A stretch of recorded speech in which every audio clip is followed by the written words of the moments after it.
almost like a crazy evangelical, I've always known that the age of design is upon us, almost like a rapture. You know, if the day is sunny, I think, oh, the gods have had a good design day, you know. Or I go to a show and I see a beautiful piece by an artist, particularly beautiful. I say, oh, he's so good because he clearly looked to design to understand what he needed to do. So I really do believe that design is the highest form of creative expression. That's why I'm talking to you today about the age of design. And the age of design is the age in which design is still cute furniture, is still posters, is still fast cars, what you see at MoMA today. But in truth, what I really would like to explain to the public and to the audiences of MoMA is that the most interesting chairs are the ones that are actually made by a robot, like this beautiful chair by Dirk van der Kooi, where a robot deposits a toothpaste-like slur of recycled refrigerators parts as if it were a big candy and makes a chair out of it. Or good design are digital fonts that we use all the time and that become part of our identity. I want people to understand that design is so much more than cute chairs, that it is first and foremost everything that is around us in our life. And it's interesting how so much of what we're talking about tonight is not simply design, but interaction design.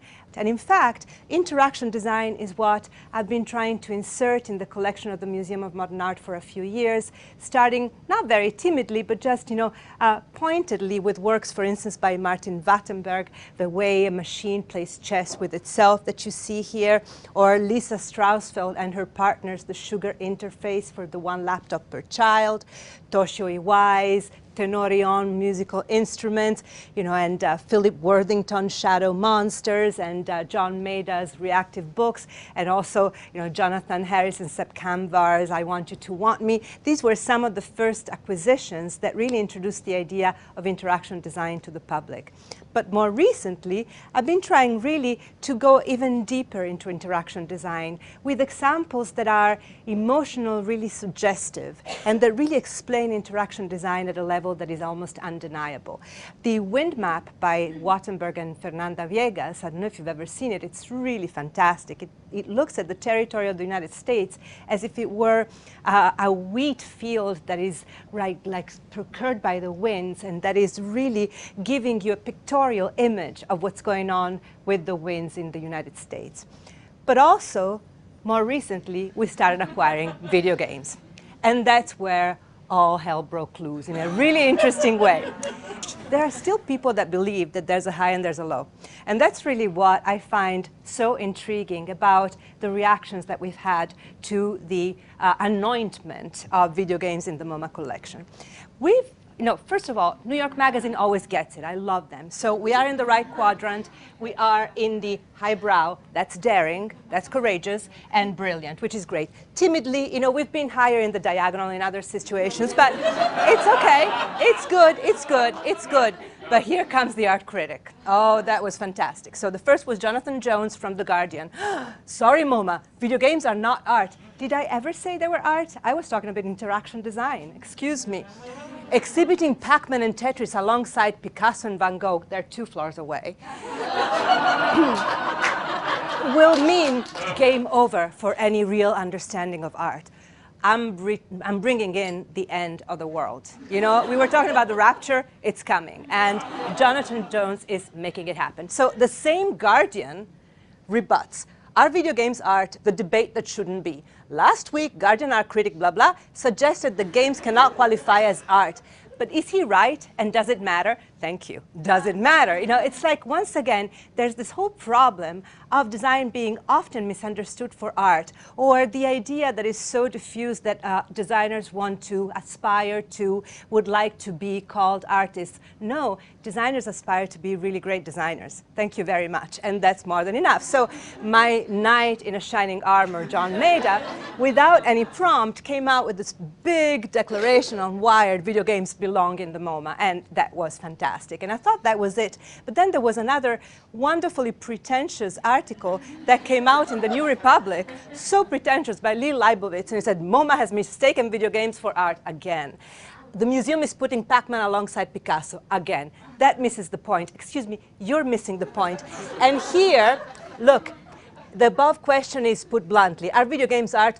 No. Video games aren't art because they are, quite thoroughly, something else. Code. So Picasso is not art because it's oil paint, right? So it's so fantastic to see how these feathers that were ruffled and these reactions were so vehement. And you know what? The International Cat Video Film Festival didn't have that much of a reaction. I think this was truly fantastic. We were talking about dancing ponies, but I was really jealous of the Walker Arts Center for putting up this festival because it's very, very wonderful. And you know, there's this Flaubert quote that I love. I have always tried to live in an ivory tower, but a tide of shit is beating at its walls, threatening to undermine it. I consider myself the tide of shit.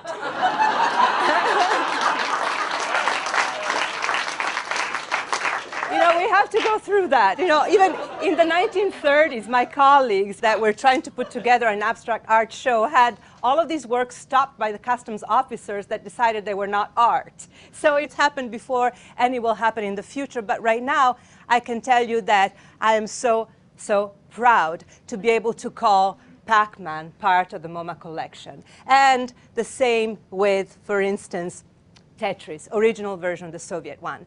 And you know, the amount of work, yeah, Alexei Pazhitnov was working for the Soviet government, and that's how he developed Tetris. And Alexei himself reconstructed the whole game and even gave us a simulation of the cathodic ray tube that makes it look slightly, you know, like it's slightly bombed. And it's fantastic. So behind these acquisitions is an enormous amount of work because we're still the Museum of Modern Art. So even when we tackle popular culture, we tackle it as a form of interaction design, as something that has to go into the collection of MoMA, therefore has to be researched. So to get to choosing Eric Chailly's wonderful Another World, amongst others, we put together a panel of experts, and we worked on this acquisition, and it's mostly myself and Kate Carmody and Paul Galloway. We worked on it for a year and a half. So many people helped us, designers of games.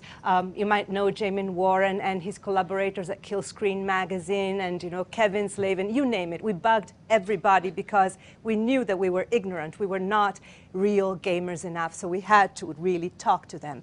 And so we decided, of course, to have SimCity 2000, not the other SimCity, that one in particular. So the criteria that we developed along the way were really strong, and were not only criteria of selection. There were also criteria of exhibition and of preservation. That's what makes this acquisition more than a little game or a little joke. It's truly a way to think of how to preserve and show artifacts that will more and more become part of our lives in the future. We live today, as you know very well, not in the digital, not in the physical, but in the kind of minestrone that our mind makes of the two. And that's really where interaction lies, and that's the importance of interaction. And in order to explain interaction, we need to really bring people in and make them realize how interaction is part of their lives. So when I talk about it, I don't talk only about video games, which are in a way the purest form of interaction, unadulterated by any kind of function or finality. I also talk about the MetroCard vending machine, which I consider a masterpiece of interaction. I mean, that interface is beautiful. It looks like a burly MTA guy coming out of the tunnel. You know, you can, with your mitt, you can actually paw the MetroCard. And I talk about how bad ATM machine, you know, usually are. So I let people understand that it's up to them to know how to judge interactions so as to know when it's good or when it's bad. So when I show The Sims, I try to make people really feel what it meant to have an interaction with The Sims. Not only the fun, but also the responsibility that came with the Tamagotchi. You know, video games can be truly deep even when they're completely mindless. I'm sure that all of you know Katamari Damacy. It's about rolling a ball and picking up as many objects as you can in a finite amount of time, and hopefully you'll be able to make it into a planet. I've never made it into a planet, but that's it. Or, you know, Vib Ribbon was not distributed here in the United States. It was a PlayStation game, but mostly for Japan. And it was one of the first video games in which you could choose your own music. So you would put into the PS station, you would put your own CD, and then the game would change alongside your music. So really fantastic. Not to mention EVE Online. EVE Online is an artificial universe, if you wish. But one of the diplomats that was killed in Benghazi, not Ambassador Stevens, but one of his collaborators, was a really big shot in EVE Online. So here you have a diplomat in the real world that spends his time in EVE Online to kind of test maybe all of his ideas about diplomacy and about universe building, and to the point that the first announcement of the bombing was actually given on EVE Online. And after his death, several parts of the universe were named after him. And I was just recently at the EVE Online Fan Festival in Reykjavik that was quite amazing. I mean, we're talking about an experience that, of course, can seem weird to many, but that is very educational. Of course, there are games that are even more educational. Dwarf Fortress is like the holy grail of this kind of massive multiplayer online games. And in fact, the two Adams brothers were in Reykjavik, and they were greeted by a standing ovation by all the EVE Online fans. It was like amazing to see, and it's a beautiful game. So you start seeing here that the aesthetics that are so important to a museum collection like MoMA's are kept alive also by the selection of these games. And you know, Valve, you know, Portal is an example of a video game in which you have a certain type of violence, which also leads me to talk about one of the biggest issues that we had to discuss when we acquired the video games, what to do with violence, right? We had to make decisions. At MoMA, interestingly, there's a lot of violence depicted in the art part of the collection. But when I came to MoMA 19 years ago, and as an Italian, I said, you know what, we need a Beretta. I was told, like, no guns in the design collection. I was like, why? Interestingly, I learned that it's considered that in design, in the design collection, what you see is what you get. So when you see a gun, it's an instrument for killing in the design collection. If it's in the art collection, it might be a critique of the killing instrument. So it's very interesting. We are acquiring our critical dimension also in design, so maybe one day we'll be able to acquire also the guns. But here, in this particular case, we decided, you know, with Kate and Paul, that we would have no gratuitous violence. So we have Portal, because you shoot walls in order to create new spaces. We have Street Fighter 2, because martial arts are good. But we don't have... But we don't have GTA because, maybe it's my own reflection, I've never been able to do anything but crashing cars and shooting prostitutes and pimps, you know, so it was not very constructive. But, you know, Valve, so a lot, I'm making fun of it, but we discussed this for so many days. I mean, you have no idea. And to this day, I am ambivalent. But when you have instead games like Flow, there's no doubt. It's like, it's about serenity, and it's about sublime. It's about experiencing what it means to be a sea creature. Then we have a few also side-scrollers, classical ones. So it's quite a hefty collection. And right now we started with the first 14, but we have several that are coming up. And the reason why we haven't acquired them yet is because you don't acquire just the game. You acquire the relationship with the company. What we want, what we aspire to, is the code. It's very hard to get, of course. But that's what would enable us to preserve the video games for a really long time. And that's what museums do. They also preserve artifacts for posterity.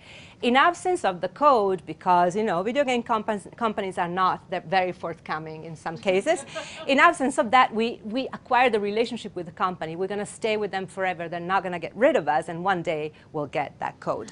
So, you know, but I want to explain to you the criteria that we chose for interaction design. Aesthetics are really important, and I'm showing you Core War here, which is an early game that takes advantage aesthetically of the limitations of the processor. So the kind of interferences that you see here that look like beautiful barriers in the game are actually a consequence of the processor's limitedness, which is fantastic. So aesthetics is always important, and so is space, the spatial aspect of games. You know, I feel that the best video games are the ones that have really savvy architects that are behind them. And if they're not architects bona fide, trained as architecture, they have that feeling. But the spatial evolution in video games is extremely important.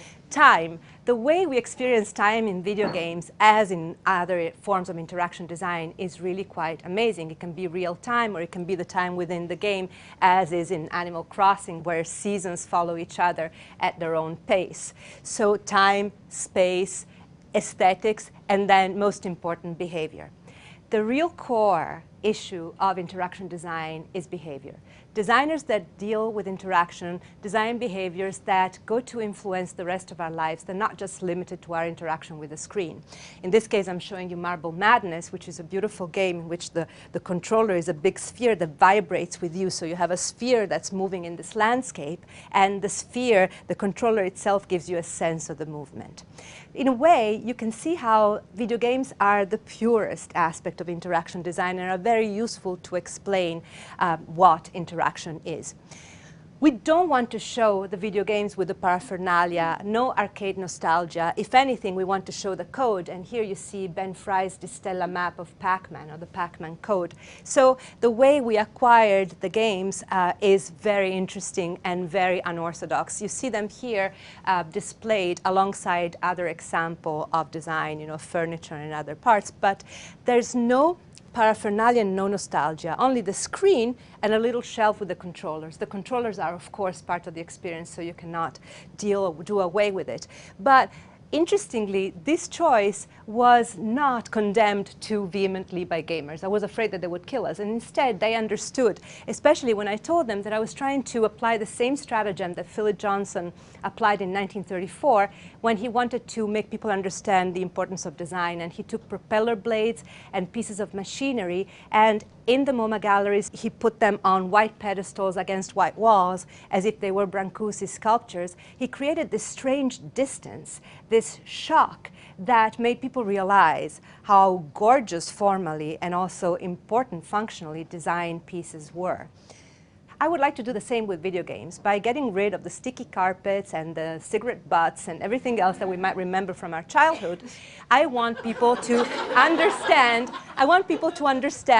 that those are important forms of design. And in a way, the video games, the fonts, and everything else lead us to make people understand a wider meaning for design. One of my dream acquisitions, which has been on hold for a few years, but now will come back on the front burner, is a 747.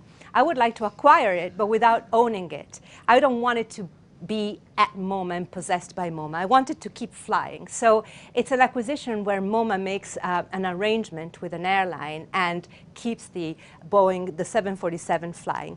And the same with the @sign that we acquired a few years ago. It was the first example of an acquisition of something that is in the public domain.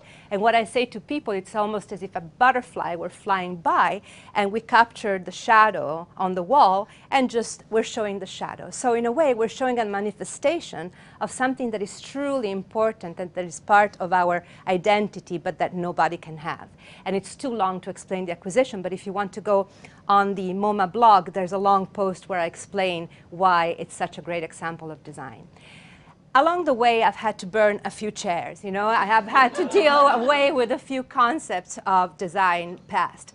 But I see that people are coming along, that the audiences paradoxically are much more responsive and much more understanding of this expansion of design than some of my colleagues are.